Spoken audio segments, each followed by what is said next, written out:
ఆంధ్రప్రదేశ్ ప్రజలారా, ఇటీవల రోజుల్లో స్క్రబ్ టైఫస్ అనే వ్యాధి కేసులు పెరుగుతున్నట్లు వైద్య మరియు ఆరోగ్య శాఖలు హెచ్చరికలు జారీ చేశాయి.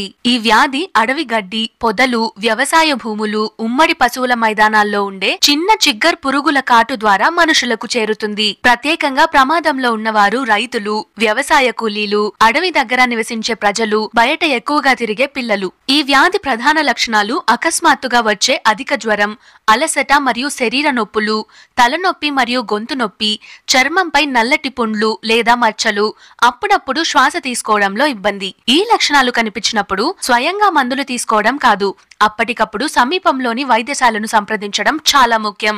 ఎందుకంటే ఈ వ్యాధికి సరైన యాంటీబయోటిక్స్ అవసరం. సరికాని సమయంలో నిర్లక్ష్యం ప్రాణాపాయం కావచ్చు. తీసుకోవాల్సిన జాగ్రత్తలు: గడ్డి, పొదలు ఉన్న ప్రదేశాల్లో తిరిగేటప్పుడు చేతులు కాళ్లను కప్పే బట్టలు ధరించండి. బూట్లు, సాక్సులు తప్పకుండా ధరించండి. ఇంటికి వచ్చాక పూర్తిగా స్నానం చెయ్యండి. పిల్లలు బయట ఆడుకొనొచ్చిన తర్వాత పరిశుభ్రత పాటించండి.